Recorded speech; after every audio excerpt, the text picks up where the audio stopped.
came to Brazil, and then went to Japan. Started making money. Was money the answer? I grew up in a middle-class family, you know, pretty much had what we needed, but was money, making a little more money, was money the joy or the, you know, bring you peace? No. So I learned those two things. Wasn't fame, wasn't money. And so all of these things preparing me to then meet Rogério and be the wife of the missionary, and for him to help fulfill his call to be a missionary here in Brazil and you know, share Christ with the kids through basketball, which you can see in my life, that was about the only thing I ever did. And both of us, we just can't even believe we still get to do what we love, but we get to do it because, you know, it's sharing Jesus and for the sake of the kingdom. So it's pretty exciting. And so when I came to Brazil, we played and then met Rogério. And then that's kind of when our story starts together. And from then on, it was, you know, we're both involved with AIA and Campus Crusade and ministry ever since. Before we were married, both of us, and then even after, we've been involved. So he can continue his story, and you'll see the similarities. I grew up in a fluent middle class. He grew up poor, Brazil, Sao Paulo. But then our stories are very similar in how God got us together.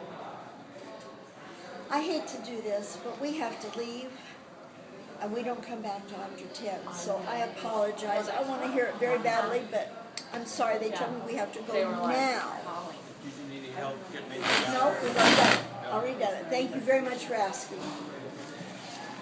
Have a So great Bill, afternoon. Alex, Okay. Connie, and me. I'm going to watch Lindsay come around that corner before I leave. Because I know Lindsay likes to talk. She's not going. Lindsay's not Oh, that's going. right. Sorry, That's guys. great. That's why she's sitting Yeah, there. okay. Okay, I'll leave in a minute. Well, my story is not too glorious. I wasn't picked the first elimination. But I did play basketball, and actually, I played for the Masters College. But going back a little bit, growing up in Brazil, it's pretty hard, as you probably can picture better now when I talk to you. Mom and dad, dad left home when I was 8. And so that meant that I was going to become the mom in the house. So that's what I did. Then I took care of my brothers. I learned how to cook, how to wash dishes, how to wash clothes, how to clean the house.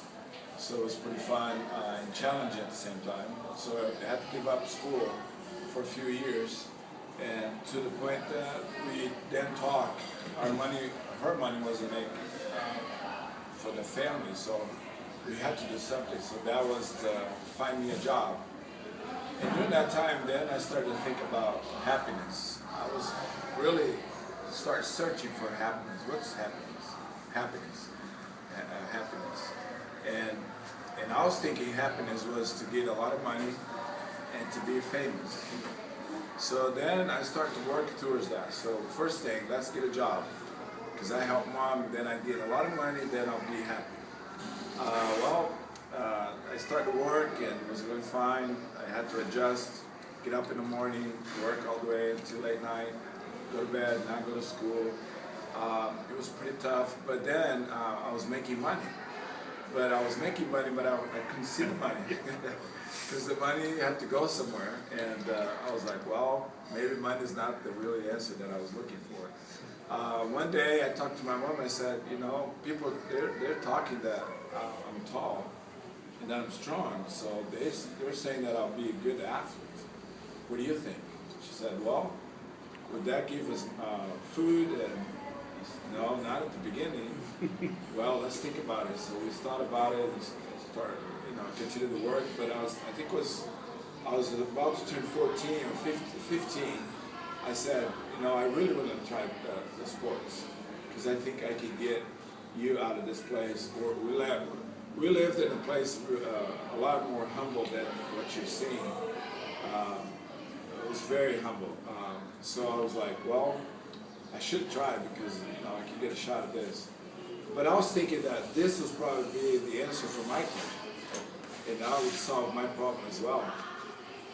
Well, I'll cut it short, but I started to play basketball, and then someone looked at me and said, hey, you know, you do a good basketball player, so you need to just do a work on here and here.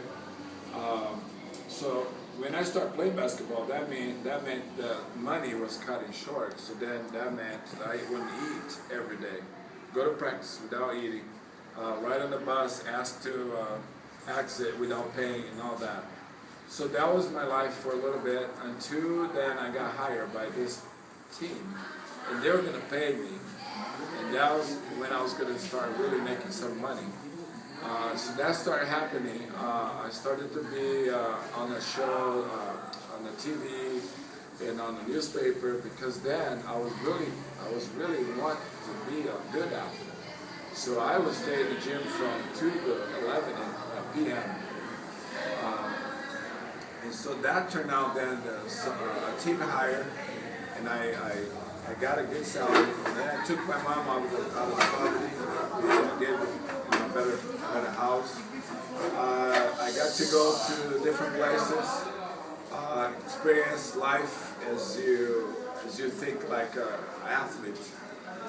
You have all the privilege of going places without paying and all that. And one day I started to look at it and say, well, is this happiness? My heart was still empty, so I didn't really feel that was the answer to it. And you know, I got to this point and I got everything that I want, but still there's an emptiness in my heart. So that struck me, and I started to look for an answer in spirituality. And I looked for a spiritist, which is in Brazil. There's a lot of voodoo, a lot of black magic things. They call it macumba here, that you make offerings to Satan, actually. So the highlight then is this, that one day I went to this guy and I said, you know, this guy was in front of me and he was probably possessed by a demon. And he's looking at me and said, I'll give you whatever you want. I said, well, I want this and this. And then look at me and said, no, I can't touch you because you're from the man above. So I didn't really know what that meant, but I knew he was mentioning God, didn't want to admit. So I was like, well, I'm in the right place because he's talking about God. You know? But little I know that, you know, God wasn't even close to that place. So I continued to do that kind of crazy thing. I mean, all kinds of stuff like sacrifice animals.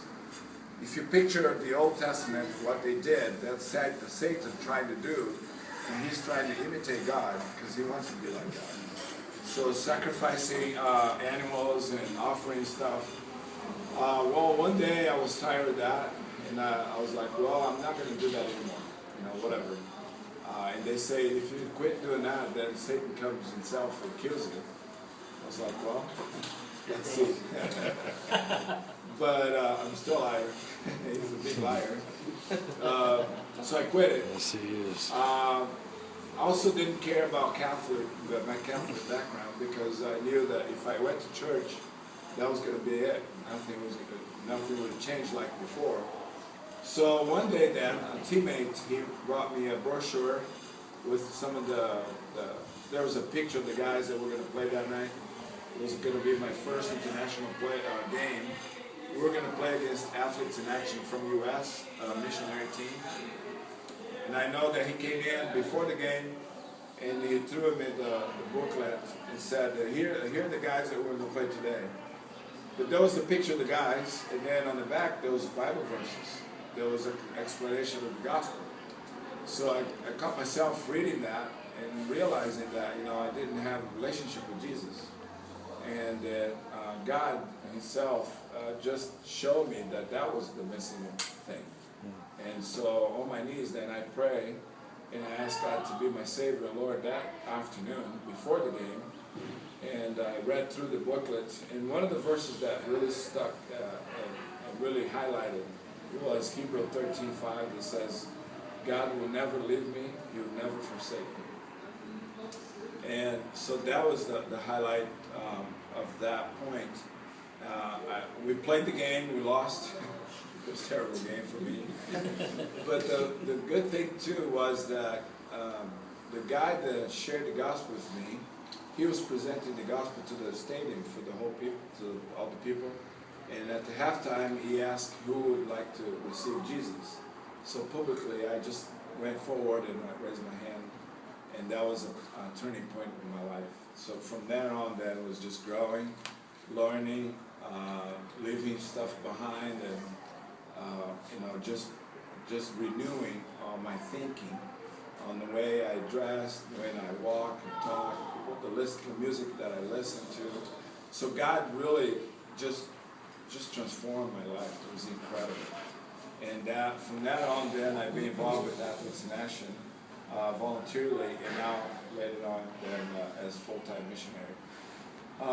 So that was back in 89, 90, that God changed my life. And since then, it's been just a great adventure to grow. Then I got a scholarship to go to the Master's College in California. There was a baseball team that came, and the guys that was doing the trip, they were having a little trouble running short of the volunteers. They called me and asked if I could follow around the team in Sao Paulo. It was baseball. I said, well, I don't know anything about baseball. Well, we just need to be with them and help out, because I couldn't even speak English that day. So I did that, and one of the guys was from Masters, and he went back then after the tour and told the coach, and coach called me right away and said, oh, I got full scholarship for you, when can you come?